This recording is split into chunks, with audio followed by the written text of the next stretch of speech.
In a quiet town nestled in the southern part of the United States, Jasmine Cooper was finally getting married.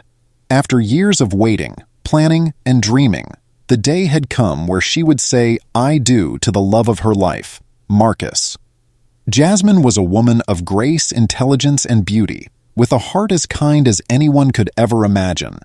But for some, all they could see was the color of her skin. Jasmine had always been aware of the subtle forms of racism that existed in her town. It wasn't the kind that was overtly aggressive, but the kind that was whispered behind closed doors, in exclusionary practices, and in the uncomfortable glances from her neighbors. Still, she held her head high, always hoping that with love, kindness, and time things would change. Her wedding day was meant to be a joyous occasion, a gathering of love, family, and friends.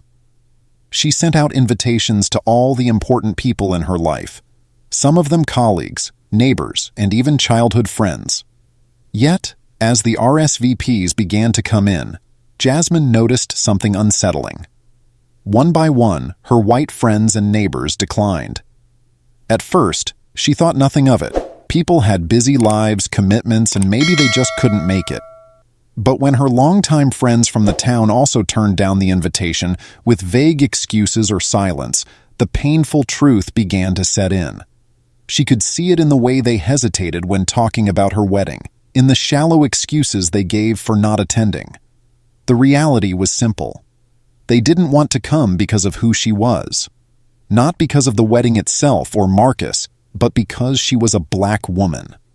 As her wedding day approached, Jasmine's heart grew heavier. While Marcus tried to console her, reminding her that they would be surrounded by those who truly loved them, the exclusion still stung. It wasn't just that they didn't want to attend the wedding. It felt like they didn't want to support her or see her happiness as valid. The day arrived, and despite the absences, it was beautiful. Jasmine and Marcus exchanged their vows in a picturesque garden surrounded by friends and family who cared deeply for them. But in the back of her mind, Jasmine couldn't shake the disappointment. There were empty chairs and missing faces, people who should have been there. What Jasmine didn't know was that the absences weren't just noticed by her. They were noticed by others too, particularly one of her younger cousins, Kayla. Kayla was 22, social media savvy, and had grown tired of the subtle racism that had plagued her family for years. She had seen the injustice Jasmine faced, and something inside her sparked to take action. That night after the wedding reception, Kayla posted on her social media accounts. She shared pictures from the wedding, beautiful images of Jasmine in her white gown, the tears in Marcus's eyes as they said their vows, the joyful dancing under the stars. But she also shared something else, the story behind the empty chairs. In her post, Kayla wrote, "This was the most beautiful day, but it should have been fuller. My cousin, Jasmine, invited so many people from our town to her wedding, people she's known her whole life, people who claimed to care about her. But they didn't show up. They didn't show up because Jasmine is black. This kind of subtle racism hurts more than words can describe. But today we celebrated love, strength, and unity, with or without those who refused to be part of it." Within hours, the post went viral. Comments flooded in from people all over the country, expressing support for Jasmine and anger at the way she had been treated. Stories of similar experiences came pouring in, as many shared their own pain and struggles with racism. It wasn't long before the story caught the attention of local news outlets, then national ones. People in the town began to feel the weight of their decisions. Those who hadn't attended were suddenly thrust into the spotlight, not by name, but by association. The community began to whisper about who had declined, why they had done so, and whether they would have acted differently had Jasmine been white. Some of those who hadn't attended tried to reach out, sending Jasmine messages apologizing for not coming, blaming their absence on misunderstandings or last-minute changes. But Jasmine knew better. Their absence had spoken louder than their words ever could. Meanwhile, Jasmine's wedding photos were shared by thousands of people across the country. People were inspired by her grace, her love for Marcus, and her ability to rise above the hate that surrounded her. The hashtag #StandWithJasmine began trending, with people using it to call out racism in their own communities. and to stand in solidarity with those who had faced similar experiences. Jasmine never asked for this kind of attention. She had simply wanted to marry the man she loved. But as the world rallied around her, she realized that her wedding day had become something bigger, a symbol of resilience, a reminder that love and unity could shine even in the face of exclusion and hate. In the weeks that followed, the town slowly began to change. Conversations about race, exclusion, and subtle forms of racism became more common. Some people resisted, refusing to acknowledge the issue, but others, especially younger generations, began to confront the reality of what had happened. Jasmine didn't need an apology from those who had refused to come. Their absence had been a gift in its own way, revealing the true nature of the relationships she had once valued. Instead, she moved forward, holding tightly to the love she had in her life, her family, her friends who had been there, and most importantly, Marcus. And as for the people who hadn't shown up, they were left to deal with their own shame, the weight of their actions exposed not just to Jasmine, but to the world. In the aftermath of the social media firestorm, the town's small yet deeply ingrained divisions became impossible to ignore. Those who had refused to attend Jasmine's wedding found themselves ostracized in their own way.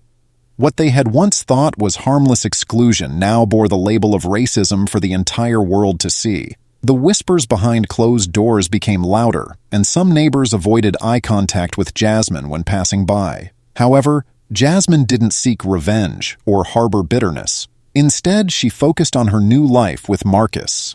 The love they shared seemed even stronger in the wake of the controversy. Their bond had not only survived but thrived, and Jasmine knew it was because they had surrounded themselves with those who truly cared. One day, as Jasmine was sipping her morning coffee, a knock came at her door. She opened it to find Linda, one of the women who had refused to attend her wedding. Linda's face was flushed with embarrassment, her hands trembling as she held a bouquet of flowers. "I wanted to apologize," Linda said, her voice cracking. I didn't realize how much harm I was causing. It wasn't about you, I promise. It was ignorance." Jasmine looked at the woman standing before her, realizing that Linda represented the countless others who had chosen silence over solidarity. Part of her wanted to shut the door and never look back, but another part of her, the part that had always hoped for change, hesitated. Jasmine sighed and spoke with a calm firmness. "It was always about me, Linda. Whether you realized it or not, but I appreciate you coming here today." Linda's eyes filled with tears. "I'll never be able to undo what I did, but I'll do better." Jasmine nodded slowly, accepting the apology. "I hope you do." As Linda left, Jasmine felt a strange sense of closure. Not because Linda had apologized, but because Jasmine had finally accepted that some people would change and others wouldn't, and that was okay. What mattered most was that she knew who truly stood by her side. Jasmine and Marcus's wedding became a catalyst for change, not just in their town but far beyond. They received messages from people all over the country who had been inspired by their story, many of them sharing their own experiences with exclusion and racism. It wasn't just about one wedding anymore. It had become a movement of people demanding better, fairer treatment, and a recognition that love and dignity were universal rights. Months later, as Jasmine and Marcus sat together in the warmth of their home, looking through the wedding photos once again, Jasmine smiled. "They didn't need to be there," she said softly. Marcus squeezed her hand. "No, they didn't." And with that, Jasmine closed the photo album, feeling more at peace than ever. Her life was full, her heart was strong, and though the wounds of racism still lingered, they would not define her. The love that surrounded her was enough, and it always would be. The world had seen what had happened, and those who had chosen to walk away were left to reckon with their own choices. Jasmine, however, chose to walk forward, knowing that the strength she had gained from this experience would carry her through anything life had to offer.